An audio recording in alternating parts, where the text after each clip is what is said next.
Okay, so ito guys kung paano nga latagan nga mangyayari. Ayan, mas aggressive din sila ngayon. Yeah. Malakas in fairness yung yung dumid ng Aurora. Ang hirap labanan yan. Grabe yung poke, no? Tapos ang hirap hulihin ni Yue. Kasi yung Veil itself, yung passive niya, yung bumibilis. Yun lang iniwan ni Renegade. Okay, so medyo nahirapan. Buti na lang, dumating dito sila Edward, pero hindi na sila Kyle T. Ayan Ay, na! wow! Grabe, fliniker talaga! Hindi na nakagalaw si Pio kahit may purify pa siya kasi naka-layer yung stun mula kay Demon kahit at patik na rin kay Renegade. And aggression ang pinapakita rito ng Aurora. Di in-expect ng Falcons yun. Oo, kasi akala siguro dito ng Team Falcons na iwan na talaga totally si Yue. May rampa sila yung version na wala yun. Hindi ba kasi yung ating teamfight natin? Grabe yung Brusco. Grabe yung brawl. Ito yung tinatawag natin na brawl talaga kasi umpisa pa lang, well, kailangan mo kasi mauna talaga pagdating sa teamfight. But for Cal TZ, siya ang unang magle-level 4 at parang pupuntahan pa nga dito at aagawan ng jungle. Yeah, yun lang yung trade-off, no? Yung oras na in-invest ng Aurora. Hindi ganun kalaki yung net returns na nakuha nila. Kahit pa sabihin natin nakuha nila yung kill KFU. Kasi yung Valentina, makakaabot pa na sa level 4 yan with the XP. And si Demon Kite, yung oras na binurn niya, it allowed Kyle TZ to get the level 4 much faster.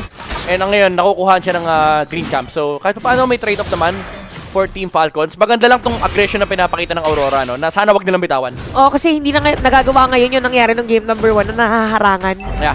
Yung Riverside, medyo buka ngayon yung Ayun, siya na nag-i-invade, defense ng Team Falcons. Oo nga, no, siya na nga ang nagko-contest. So, kailangan makuha ni Kyle TZ talaga yung Turtle. So, more on trades ngayon ang ginagawa ng Aurora. Iwas muna sa team fight and Turtle will go to the side of Team Falcons. Yung Purple di rin masyado makukuha ni Kyle kasi wala siya retry. So, all in all, good movements coming up from Aurora. Ang ganda ng harang din ni Renegade para hindi lumapit dito sa Kyle TZ. Even though wala pang sipa, no, si Renegade.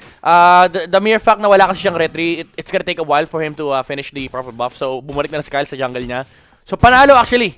Yung sila Demon Kite doon, kahit ba nawalan sila ng XP, no? At least, again, hindi nakakagawa ng sariling moves dito yung Falcon. Nagre-react lang sila sa na pwedeng i-punish on the side of Aurora. Oo, tsaka naiiwasan na doon sa may side nila na mag-jungle si Kyle TZ.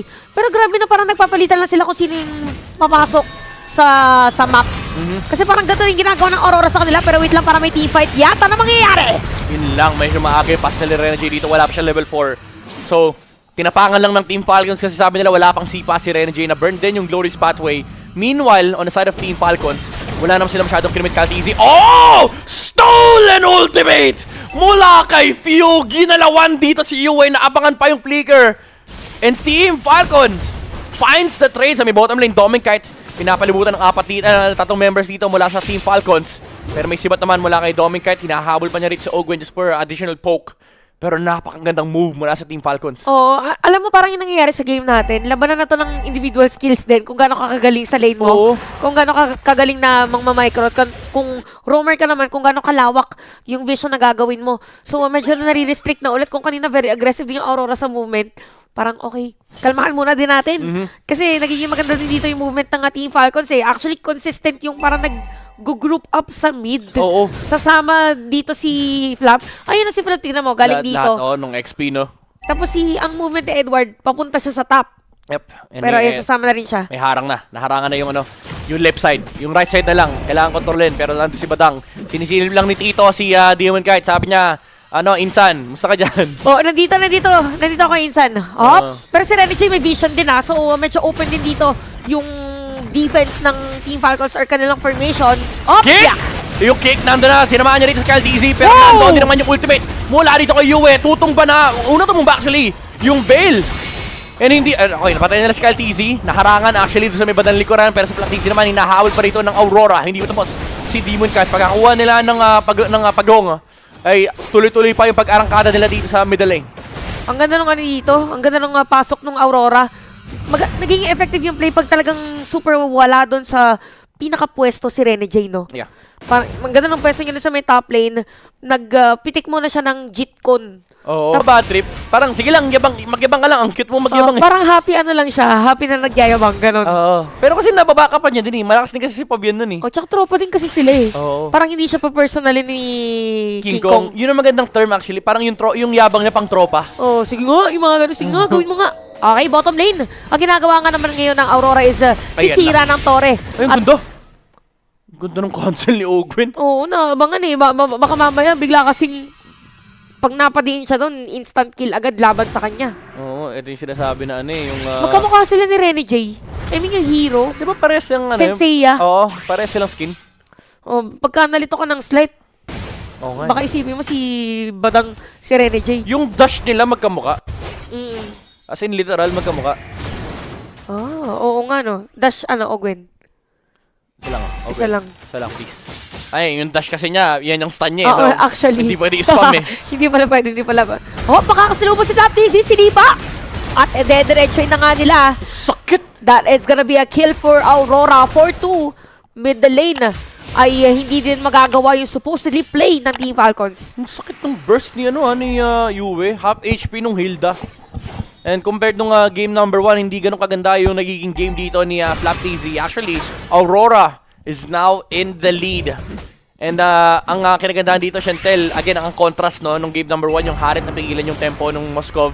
This time around, lamang yung Moskov over the Harit. Tsaka mahihirapan pala mamaya si Super Marco dun sa ultimate din ni Yue mismo. Ayan na. Kaya nagagalit si Fuse, na niya.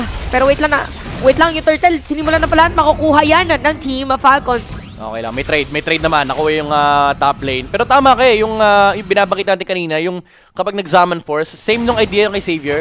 Lalapag niya lang doon sa lalapag niya lang doon sa dance floor. Tapos sige, tiisin mo yan. Sayaw ka dyan, malamig dyan. Oh, pwede lang pumasok si Kyle TZ! Yue! Falling down. Nandoon yung crowd control mula dito kay Ogwen. Glorious path yung ginamit na dito ni Edward para makalabas sila. And hindi na ata kaya kumontes pa ng Team Falcons. Wala rin namang minion wave, so kailangan din mag-back out ng Falcons. Okay, so nakaangat din yung minion wave dito ng Aurora sa may bottom lane.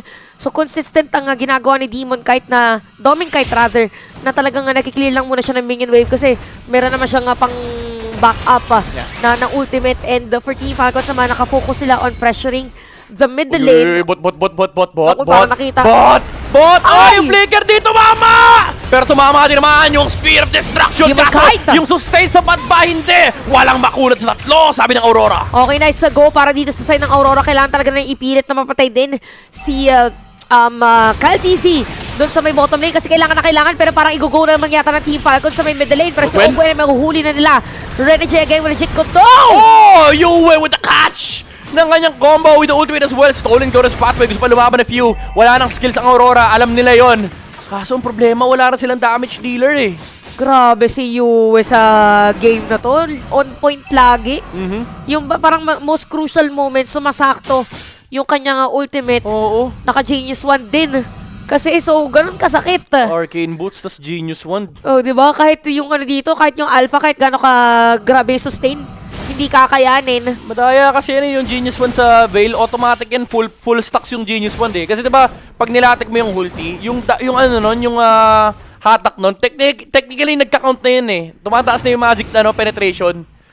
Well, bumababa yung magic defense pala, hindi pala penetration. Bumababa yung magic defense ng kalaban mo. So, talagang full burst. Sumipa na! Sumipa na nga si Renegade, pero tinamaan pa siya dito nung Alpha. Ay! Yung ultimate! Mula kay Yue alongside the Glorious Pathway! Hindi na nakagalaw ang Team Falcons. Nagsusubok pa silang lumaban dito. Super Marco with the Zaman Force, kasi masyado mabilis talaga yung mga heroes ng Aurora. Dominic Kite, sinisimulan niya na yung Lord. Wala pang retribution however dito si Demon Kite, pero wala rin naman kasi si Kyle TZ. Binibait lang nila dito yung Team Falcons. Malapit na si Flap TZ. Super Marco in the front line. Phew, wala siyang buhay dito. Yue, may mga crowd control pa dito. Medyo hindi na natin makikita konti, pero nakuha na nga ni Demon Kite with Soul Sever onto the Lord. And Flap TZ falls down. Team Falcons, they lose the team fight and they lose the Lord battle. At ayan na nga, umaarangkada na kahit yung stream natin, guys. Pero ang pinaka nakikita ko lang Gwen! ang nakikita ko lang doon na nakuha yung Lord, pero meron sipa na bawi dito. Side ng Aurora! Gwen! Is down! Nakuha pa ng Torre, kick flicker out. May bago na naman combo. Sinipa lang, nag-lay up. Kakaiba na ito, guys. Grabe maglaro tong dalawang teams na to para walang willing magbigay. Preview to, Shantel, ng MPL. Ayan, kagaya yan. Sneak peek yan. Sneak peek yan.